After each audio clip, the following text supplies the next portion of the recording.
चलो भाई देखो अब मैं क्या करता हूँ। ये तो गौ माता का गोबर है। अब पता नहीं आप जर्सी का ले आए कि भैंस का ले आए।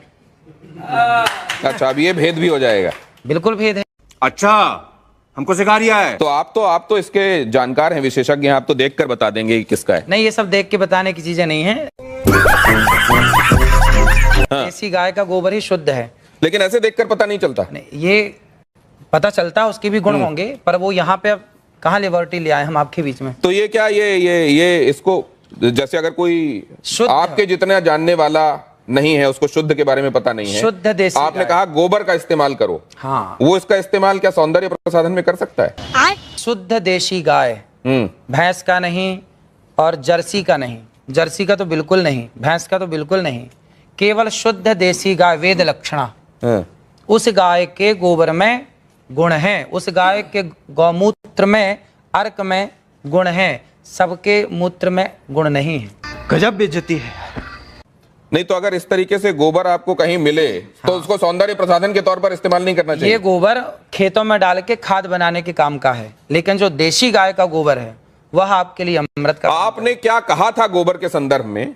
क्या आपने इस तरीके के तरीके के भेद बताते हुए कहा था? जरा वो देखते हैं, वो सुनते हैं। एक बार दिखाइए जरा, फिर उसके बाद चर्चा में वापस आता है। आपने कभी गाय के गोबर से अपने मुंह को धुला? नहीं।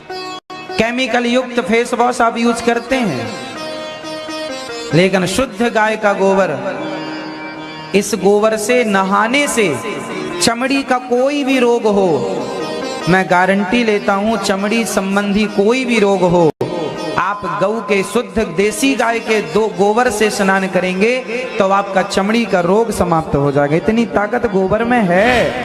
देखिए, मैंने कहा, और सिर्फ इतनी बात नहीं है, बांझपन का भी इलाज है ये। क्या बोला तूने? तो ये गाय के संदर्भ में आपने कहा, ये बात स्पष्ट है।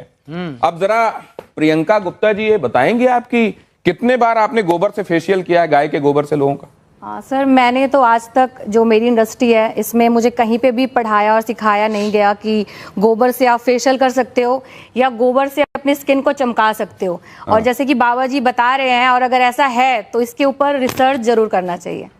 ये अश्विनी जी, आपका कोई इसमें आप एनलाइटन करेंगे क्या? इस तरीके की कोई बात आपके संज्ञान में कभी आई? हाँ, नहीं, as a this thing psychologist मैं बोलूंगा, अगर इन्होंने कहा है तो इनके पास कोई प्रूफ होगा। हाँ, और वो प्रूफ आप सामने लाइए, क्योंकि क्या होता है कि बहुत से लोग जो भी बात करते हैं प्रूफ नहीं। तो अगर आपके पास प्रूफ है, लाइए, लोगों को प्रूफ करके दिखाइए। हमारे शास्त्रों में इसका खूब प्रूफ है। नहीं जी, एक मिनट, मैं शास्त्रों की बात यहां नहीं कर रहा, मैं आज के संदर्भ में बात कर रहा हूं। क्या आपने ऐसा कोशिश करी और आपको रिजल्ट मिला? और मिला तो उसको शख्स को वापस हम लोगों का एक त्योहार आता है जी, श्रावणी। सुना है आपने? बिल्कुल सुना है। श्रावणी कब आती है? आप बताइए ना, मैं आप सुन रहा हूं आपकी बात सारी।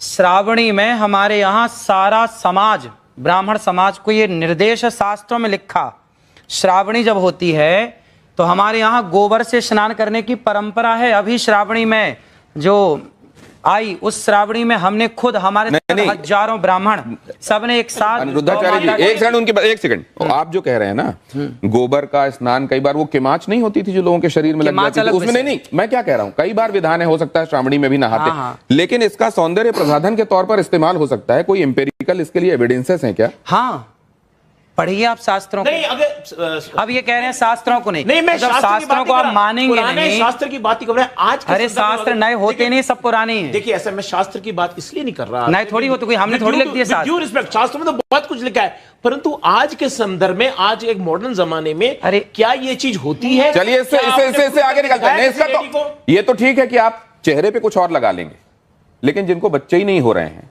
वो क्यों आईवीएफ क्लिनिक की तरफ जा रहे हैं? जरा ये देखिए क्या कहा अनिरुद्धाचार्य जी ने, जरा देखिए वो, और उसके बाद इस चर्चा पर लौटते हैं।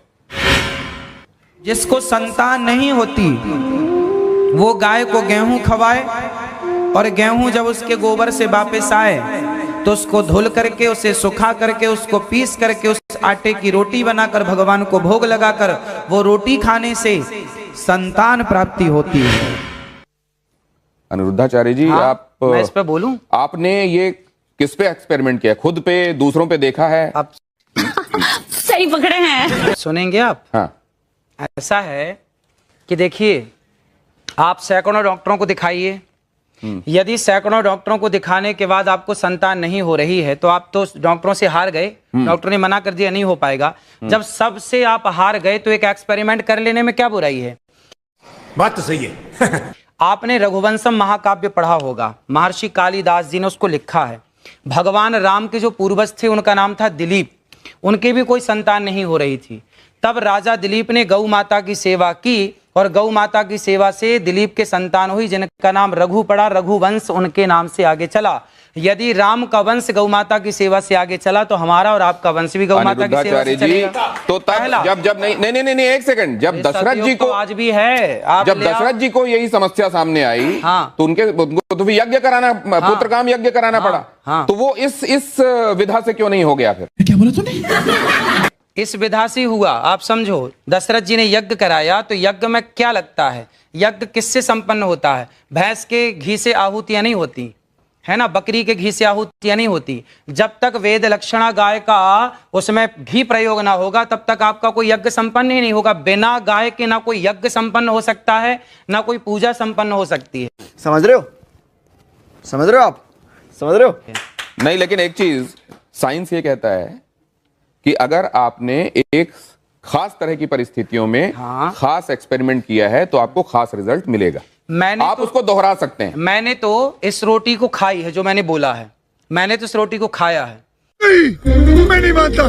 और हमारे बहुत सारे संत समाज जो जंगलों में रहते हैं आज भी वो लोग ये रोटी खाते हैं। और बहुत बच्चा होता है, आप प्रयोग कर लीजिए। नहीं, आपके पास कोई प्रयोग है? नहीं, आपके पास कोई प्रयोग है? देखिए, बोलने में हमारे साथ प्रयोग है इसलिए बोल रहे हैं, प्रयोग ना होता तो बोलते नहीं। देखिए, ऐसा कोई भी चीज हम करते हैं उसके साथ प्रूफ लाते हैं कि भाई ये हमारा रिजल्ट है, ये हमारा एग्जाम्पल है। सिर्फ इतना नहीं, गौमूत्र और गाय के गोबर के संदर्भ में कैंसर के इलाज वाला दावा भी किया जाता रहा है। क्या अनिरुद्धाचार्य जी मैं ठीक कह रहा हूं? हाँ, डॉक्टर साहब बैठे हैं। मतलब किसी भी स्टेज का कैंसर तक ठीक हो जाता है। गौ माता के मूत्र में, गौ अर्क में इतनी शक्ति है। यदि शक्ति ना होती तो मेडिकल स्टोरों में गौमूत्र क्यों बिक रहा? कुत्ते का मूत्र बिकता भाई। गौमूत्र बिक रहा है तब तो कोई शक्ति है, दम है, तब ना बिक रहा है, वरना कुत्ते का क्यों नहीं बिक रहा है? नहीं, कहीं नहीं, बिकने वाली हर चीज को आप ये मानते हैं कि वो अपने आप में उसके लिए किसी साक्ष्य या प्रमाण की जरूरत नहीं? तो किसी का नहीं बिक रहा गौ माता। नहीं, मैं पूछ रहा हूं, बिकने वाली हर चीज के संदर्भ में हमको ये मानना चाहिए कि सब्सटेंटिव होती होगी इसीलिए बिक रही है? ना, ऐसा नहीं। डॉक्टर अंशुमान, ये कैंसर में आपने एमबीबीएस किया होगा, आपने स्पेशलाइजेशन किया होगा, उसके बाद आप इतने सालों से कैंसर के पेशेंट्स को ठीक कर रहे हैं। कहीं पर आपने गोमूत्र वाला एक्सपेरिमेंट या गोबर वाला एक्सपेरिमेंट किया है?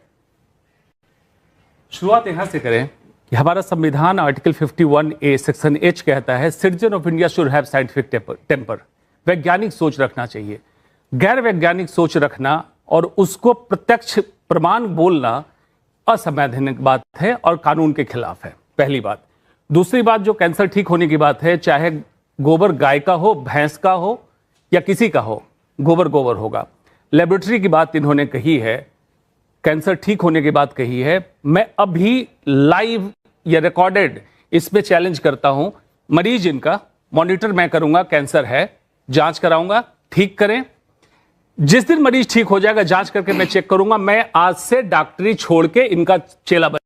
बात तो सही है। एक बात मैं दूसरी आपसे जानना, डॉक्टर साहब ये बात बिल्कुल सही है। अगर आप जाएंगे, संविधान खोलेंगे, देखेंगे प्रीएम्बल के बाद आपको जो ड्यूटीज और आपके जो राइट्स हैं जहां पढ़ाए जाते हैं, वहीं पर आपकी ड्यूटीज में यह है कि आप हिंदुस्तान में साइंटिफिक टेम्परामेंट को, हम सबकी जिम्मेदारी है कि आप साइंटिफिक टेम्परामेंट को बढ़ावा देंगे, वैज्ञानिक सोच को बढ़ावा देंगे। ये बात बिल्कुल सच है। लेकिन डॉक्टर साहब, क्या आप ये बात मानते हैं कि विज्ञान का भी अभी बहुत सारी उन जगहों पर पहुंचना बाकी है जहां शायद हमारे शास्त्र पहले पहुंच चुके हैं? ये बात आप मानते हैं कि नहीं? बिल्कुल। आप एलोपैथिक दवाइयां खाते हैं कि नहीं खाते हैं? हमें जरूरत है दवाइयों की। नहीं, आपके आसपास वाले किसी को कभी बीमार हुआ तो आप क्या कहते हैं कि किसको दिखाओ जाकर? हम तो यही कहते हैं, डॉक्टर को दिखा लो। और डॉक्टर इसको मानते नहीं है जो आप कह रहे हैं। ऐसा है, देखिए, आज के 100 साल पहले तो कोई डॉक्टर नहीं था।